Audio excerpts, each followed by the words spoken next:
और जब आहान ने उस ब्रीफकेस को खोला तो शनाया और आहान उस ब्रीफकेस के अंदर जो भी था उसे देखकर शनाया की आंखें खुली की खुली रह गई।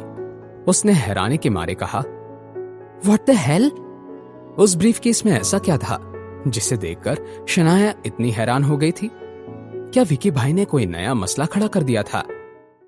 उस ब्रीफकेस में 50 लाख रुपए कैश थी, जैसा कि विकी भाई ने थोड़ी देर पहले रेस्टोरेंट में कहा था। आहान ने कहा, यह तो सच में अनएक्सपेक्टेड है। वैसे शनाया, अब आपने क्या करने का सोचा है? आहान, हम ये नहीं ले सकते। हमें इस पैसे को लेना ही नहीं चाहिए।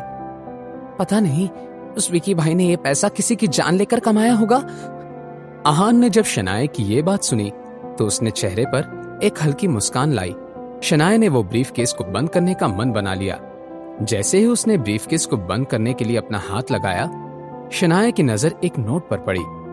शनाया ने आहान की तरफ एक नजर देखा और फिर उस नोट को उठाकर पढ़ने लगी।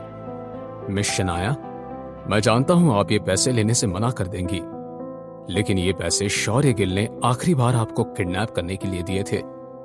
सच कहूं तो अपनी उस हरकत के लिए मैं शर्मिंदा हूं, इसलिए माफी के तौर पर ये आपको वापस भेज रहा हूं। उम्मीद है आप मुझे माफ कर देंगी।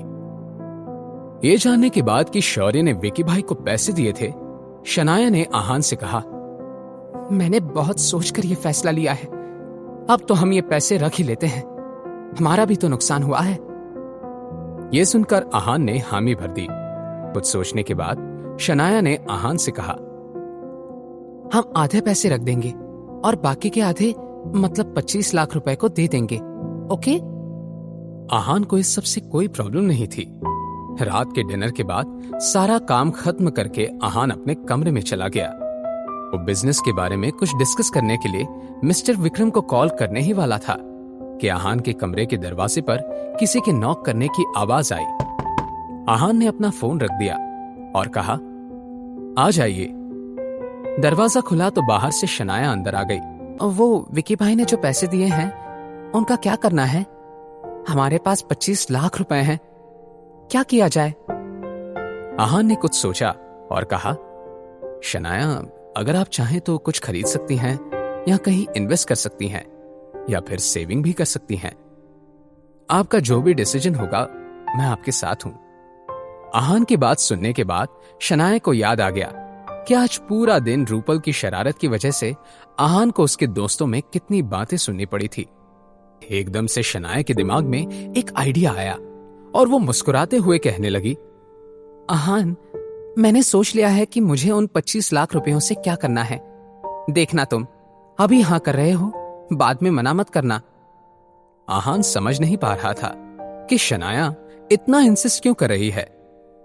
हाँ शनाया, आप जो भी चाहती हैं मैं आपको सपोर्ट करूंगा। कंफर्मेशन मिलने के बाद शनाया ने अपना फैसला सुनाते हुए कहा, तो फिर हम इन पैसों से तुम्हारे लिए एक कमाल की कार खरीदेंगे। शनाया, इस सब की क्या जरूरत है? मैं कार का क्या करूंगा? आपको मेरे लिए इतना खर्चा करने की जरूरत नहीं है। अब क्या मेरा तुम पर इतना भी हक नहीं है? अब आहान क्या कह सकता था? उसने बहुत ही हेल्पलेस होकर कहा, ऐसी बात नहीं है। यह सुनते ही शनाया ने कहा, तो फिर तय रहा, कल सुबह जाकर हम कोई अच्छी सी कार खरीदते हैं। अगली सुबह शनाया एक से एक कमाल की कार देख रही थी, मगर उसे आहान के लिए एक भी सही नहीं लग रही थी। शनाया ने सेल्स पर्सन से कहा, देखिए, मैं चाहती हूं कि आप मुझे कोई ऐसी कार सजेस्ट करें जो मेरे हस्बैंड की पर्सनैलिटी से मैच करती हो। जेंटल लेकिन स्ट्रांग, बाहर से भले ही लग्जूरियस लुक हो, मगर कार अंदर से बहुत कंफर्टेबल होनी चाहिए। क्या आप समझ रहे हैं कि मैं क्या कहने की कोशिश कर रही हूं? शनाया की बात सुनकर उस सेल्स पर्सन का मुंह बन गया, लेकिन उसने हाँ में अपना सर हिला दिया ताकि शनाया नाराज ना हो जाए।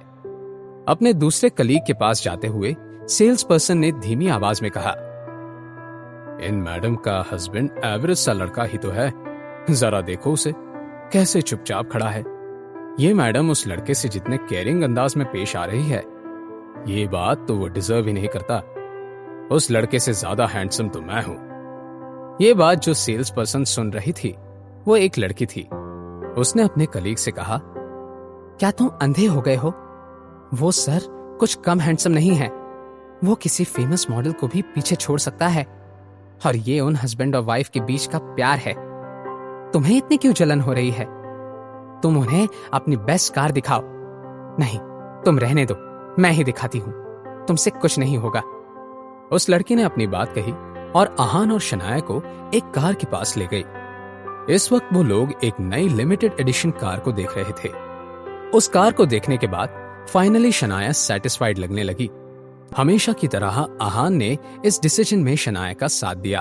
थोड़ी ही देर बाद आहान और शनाया अपनी नई कार में बैठे हुए थे। शनाया ने आहान से कुछ कहा, तो चलें? शनाया बहुत एक्साइटेड थी। आहान ने हामी भर दी और कार शुरू की। दोनों के लिए भी ये राइड बहुत ही यादगार होने वाली थी। शनाया के मोबाइल पर एक नोटिफिकेशन आया और मैसेज खुलने के बाद शनाया हंसने लगी। उसने आहान से कहा, मैंने कार का फोटो रूपल को सेंड किया था। वो कह रही थी, नए बेबी के लिए कॉन्ग्रेचुलेशंस। ये सुनकर आहान भी स्माइल करने लगा। अचानक से शनाया ने आहान से सवाल करते हुए कहा, आहान, तुम्हें बेबी गर्ल चाहिए या बेबी बॉय? ये सुनकर आहान ने शनाया की तरफ देखा और एक स्माइल के साथ उससे कहा, अगर ये बेबी आपका है तो मुझे कोई फर्क नहीं पड़ता कि ये लड़की है या लड़का, मुझे पसंद है। जानने के लिए सुनते रहिए पॉकेट FM।